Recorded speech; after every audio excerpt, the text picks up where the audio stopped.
बिलआखिर रिया और कबीर के दरमियान मोहब्बत का आगाज हो चुका है। मगर अब सबसे दिलचस्प मरहला ये है कि उनके खानदान वाले इस रिश्ते को तस्लीम करते हैं या नहीं। ये देखना बाकी है कि कौन उनका साथ देता है और कौन उनके खिलाफ खड़ा होता है। क्या सिकंदर और मुबीन रिया और कबीर के फैसले को सपोर्ट करेंगे या वो भी इस्मा और माहिबीना की तरह मुखालफत में आ जाएंगे। दूसरी तरफ रिया और कबीर मिलकर एक बड़ा कदम उठाने वाले हैं। अगर आप मुकम्मल तफसील जानना चाहते हैं तो उस वीडियो को आखिर तक देखें, और अगर वीडियो पसंद आए तो लाइक, शेयर और सब्सक्राइब करना ना भूलें। ड्रामा मन मस्त मिलन की अगली किस्त में हम देखेंगे कि रिया अपने दिल की बात सुनकर हर खतरा मौल लेकर कबीर के घर पहुंचती है, और वो भी सीधा उसके कमरे तक। कबीर रिया को सामने देखकर हैरान होने के बजाय खुशी से झूम उठता है, क्योंकि उसे यकीन था कि एक दिन रिया जरूर अपनी मोहब्बत का इजहार करेगी। इसलिए पिछले एपिसोड में कबीर ने रिया के सामने साफ अल्फाज में कहा था, या तो मुझे अपना लो या मुझे छोड़ दो, ताकि मैं अपनी जिंदगी का रास्ता चुन सकूं। ये सब कबीर ने सिर्फ इसलिए किया ताकि रिया अपने जज्बात का इजहार करने पर मजबूर हो जाए। रिया जब अपनी दोस्त कश्फ से मशूरा लेती है तो वो उसे हिम्मत देती है कि अगर दिल में सच्चाई है तो उसे जाहिर करना चाहिए। यही बात रिया के दिल को लगती है और वो बना देर किए कबीर के घर जा पहुंचती है। अब रिया कबीर के सामने अपनी मोहब्बत का इकरार करने जा रही है। वो सबसे पहले कबीर से अपने खौफ और खदशात का जिक्र करती है। रिया को डर है कि अगर उसके घर वालों को पता चल गया तो वो कबीर को नुकसान पहुंचा सकते हैं।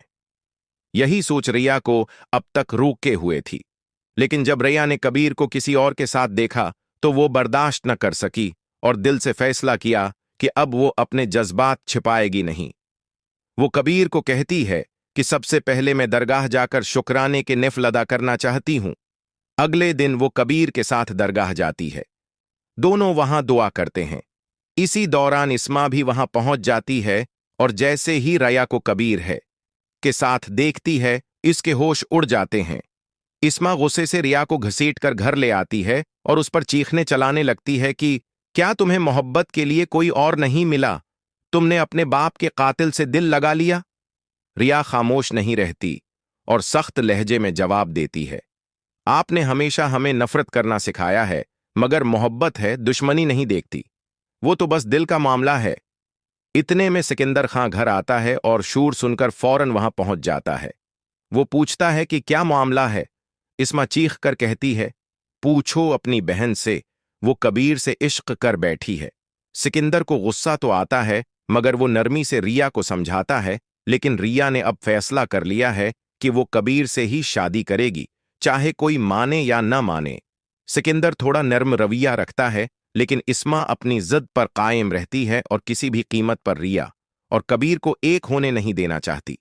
कबीर जब अपने घर पहुंचता है तो अपनी मां माहिबीना और भाई मुबीन से साफ साफ कहता है कि वो रिया से शादी करेगा। मुबीन को पहले से अंदाजा था, इसलिए वो कुछ नहीं कहता, लेकिन माहिबीना तेश में आ जाती है। माहिबीना कबीर को कहती है, जब तक मैं जिंदा हूं वो लड़की इस घर की बहू नहीं बन सकती। कबीर भी बगैर झुक के जवाब देता है, अगर शादी करूंगा तो सिर्फ रिया से, कोई और मेरे दिल में नहीं है। माहिबीना फिर गुस्से से कहती है, तो फिर सुन लो, ये शादी तभी मुमकिन है जब मैं मर जाऊं।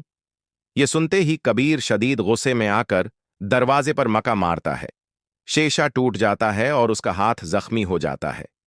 वो अपनी मां से कहता है, मैं हर कीमत पर रिया को अपना बनाऊंगा, चाहे मेरी जान ही क्यों ना चली जाए।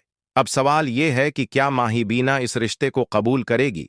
क्या सिकंदर आखिरकार रिया और कबीर के साथ खड़ा होगा? क्या इस्मा अपनी जिद छोड़ेगी या रुकावट बनी रहेगी? और क्या आपके ख्याल में कबीर वाकई कसूरवार था? आखिर वो तो बच्चा था, उसे क्या खबर थी कि वो खिलौना नहीं, असली बंदूक है।